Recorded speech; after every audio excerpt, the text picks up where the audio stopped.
নমস্কার বন্ধুরা, আশা করি আপনারা ভালো আছেন। আজ একটা লাঞ্চের থালি নিয়ে আপনাদের সামনে চলে এসেছি। সম্পূর্ণ নিরামিষভাবে বানিয়েছি বন্ধুরা এই লাঞ্চের থালি।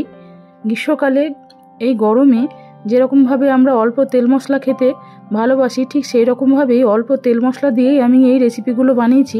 সকলেরই খুব পরিচিত রেসিপি এগুলো, তবু আপনারা দেখুন, আশা করি আপনাদের ভালো লাগবে ভিডিওটা। আমি সাধারণত ঘরে খুব অল্প তেল মশলাতেই রান্নাবান্না করে থাকি, তাই আজকে একদম ঘরোয়া পদ্ধতিতেই এই রান্নাবান্নাগুলো করেছি। এখানে পোস্ত বানাবো, তার জন্য বড়ি আর টমেটো নিয়েছি, আলুগুলোকেও কেটে ধুয়ে রেখেছি, আর কাঁচা লঙ্কার পোস্ত নিয়ে নিয়েছি। আমের চাটনি বানাবো, আমগুলোকেও কেটে ধুয়ে রেখেছি। পটল ভাজা করব, সেই জন্য পটলে লবণ হলুদ মাখিয়ে রেখেছি। আর এখানে বানাবো শুক্তোর জন্য রাঁধুনি আর আদা নিয়েছি। একটু ভাজা মশলা বানাবো, তার জন্য সর্ষে 5 ফোড়ন নিয়েছি, আর বেশ কয়েক রকমের সবজি যেগুলোকে কেটে পরিষ্কার করে ধুয়ে রেখেছি। শুক্তোতেও একটু বড়ি দেবো, তবে আজকে শুক্তোটা কিন্তু একদম ঘরে যেরকমভাবে রোজ দিন বানাই সেরকম বানাবো, দুধ দেবো না, একদম সাদামাটাভাবেই বানাবো। শাক ভাজা করব, আর মুগের ডাল বানাবো মটরশুঁটি দিয়ে। তাহলে চলুন রেসিপিগুলো শুরু করি। গ্যাস ওভেনে একটা কড়াই বসিয়ে দিয়ে প্রথমে মুগের ডালটাকে একটু ড্রাই রোস্ট করে নিচ্ছি। 2-1 মিনিট ডালটাকে নেড়ে এটাকে ধুয়ে নিয়ে একদম প্রেসার কুকারে সেদ্ধ করে নেব। 2টো সিটি দিয়ে এটাকে নামিয়ে রেখে দেব। পরিমাণ মতো জল দিয়ে দিলাম। এবার সেদ্ধর সময় লবণ ও পরিমাণ মতো হলুদ দিয়ে দিচ্ছি, আর দিয়ে দিচ্ছি মটরশুঁটিগুলো, একটা কাঁচা লঙ্কা আর একটা টমেটোটাকে আজকে সেদ্ধ করেই নেব, আজ আর ভাজবো না। এরপর অন্য ওভেনে প্রেসার কুকারটা বসিয়ে দিয়ে বড় ওভেনে আমি একটা কড়াই বসিয়ে দিয়েছি, সেখানে শুক্তোর বড়ি আর পোস্তর বড়িগুলোকে একসাথে ভেজে নিচ্ছি। বড়িগুলোকে একটু লাল লাল করে ভেজে তুলে নিলাম। এবার ওই তেলেই দিয়ে দিচ্ছি চিনে বাদাম। এই বাদাম কিছুটা আমি শাকে গুঁড়ো করে দেব, আর কিছুটা মুগ ডালে দেব। বাদামগুলো ভাজা হয়ে গেছে, এটাকে তুলে নিয়ে এবার ওই তেলের মধ্যে একটু কালো জিরে আর একটা শুকনো লঙ্কা ফোড়ন দিয়ে দিয়েছি। এবার পোস্তর আলুগুলোকে দিয়ে এটাকে একটু ভালো করে ভেজে নেব। 2-1 মিনিট একটু ভেজে নিয়ে টমেটোটাও দিয়ে দিয়েছি এর মধ্যে। পরিমাণ মতো লবণ দিয়ে দিলাম। এবার আরও 2-3 মিনিট একটু নেড়ে নিয়ে এর মধ্যে জল দিয়ে দিলাম পরিমাণ মতো। এবার আলুটাকে ঢাকা দিয়ে একটু সেদ্ধ করে নেব। ঢাকা খুলে একটু বড়িগুলোকে দিয়ে দিলাম, আবার ঢাকা দিয়ে দিলাম 2 মিনিটের জন্য, যাতে বড়িগুলো সেদ্ধ হয়ে যায়। দেখুন বন্ধুরা, পোস্তটা সুন্দর সেদ্ধ হয়ে গেছে আলুগুলো। এবার পোস্ত দিয়ে আমি পোস্তটাকে নামিয়ে নেব। নামানোর আগে একটু কাঁচা তেল ছড়িয়ে দিচ্ছি। পোস্ততে কিন্তু কাঁচা তেল খুব ভালো লাগে খেতে। এদিকে দেখুন ডালটাও সেদ্ধ হয়ে গেছে। একটু হিং, একটা তেজপাতা, একটু গোটা জিরে আর একটা কাঁচা শুকনো লঙ্কা ফোড়ন দিয়ে দিলাম, আদা বাটা আর একটু জিরে গুঁড়ো দিলাম। আজ আর ডালে গরম মশলা বা ঘি কোনোটাই আর দিলাম না। একটু নামানোর আগে বাদাম ভাজা দিয়ে দেবো আর একটু চিনি দিয়ে দিলাম। তাহলে ডাল তৈরি হয়ে গেল বন্ধুরা। আবার কড়াইয়ে তেল দিয়ে দিচ্ছি। এবার লবণ হলুদ মাখিয়ে রাখা পটলগুলোকে ভেজে নিচ্ছি।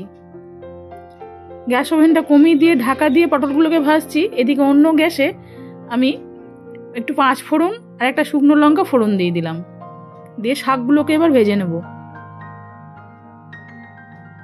শাকটাকে একটু নেড়ে দিয়ে এর মধ্যে পরিমাণ মতো একটু লবণ হলুদ আর সামান্য পরিমাণ চিনি দিলাম। আপনারা চিনি দিতেও পারেন, নাও পারেন। গ্যাস ওভেনটা একটু কমিয়ে দিয়ে ঢাকা দিয়ে দিলাম শাকটা। এদিকে দেখুন বন্ধুরা, পটলগুলো ভাজা হয়ে গেছে। পটলগুলোকে তুলে নিয়ে এবার ওই তেলেই ফোড়ন দিয়ে দিচ্ছি, একটা শুকনো লঙ্কা আর একটু 5 ফোড়ন। উচ্ছেগুলোকে দিয়ে দিলাম শুক্তোর জন্য। উচ্ছে আর বেগুনটাকে একটু ভালো করে ভেজে নিলাম।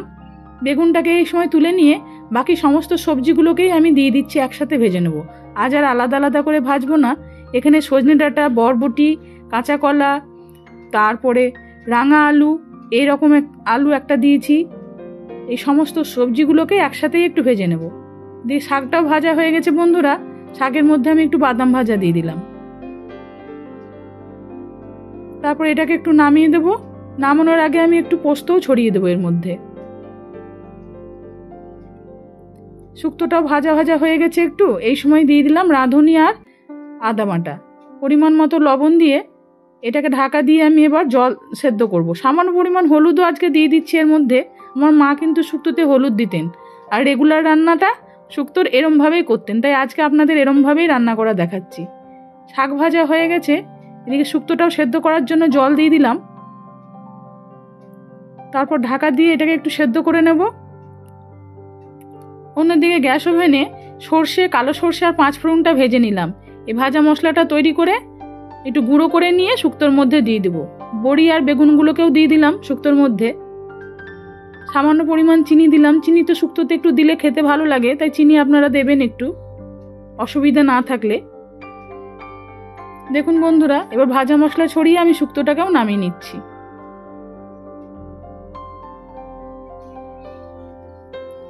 এবার একটা ছোট কড়াই বসিয়ে দিয়ে তাতে সর্ষে আর শুকনো লঙ্কা ফোড়ন দিয়ে আমগুলোকে দিয়ে দিলাম।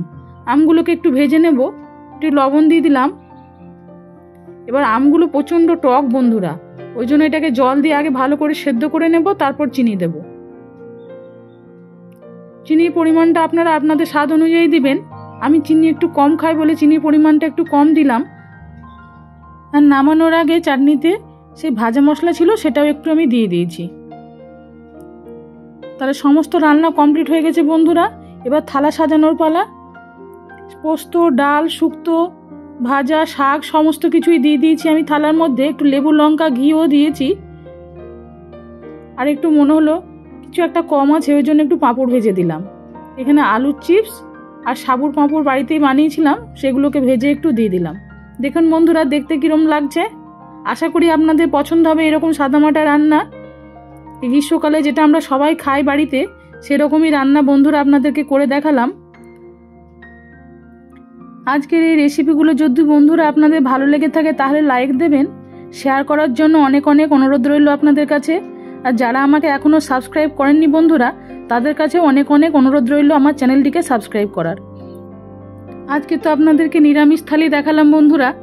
তবে যদি আপনাদের পছন্দ হয় আপনারা কমেন্টে জানাবেন।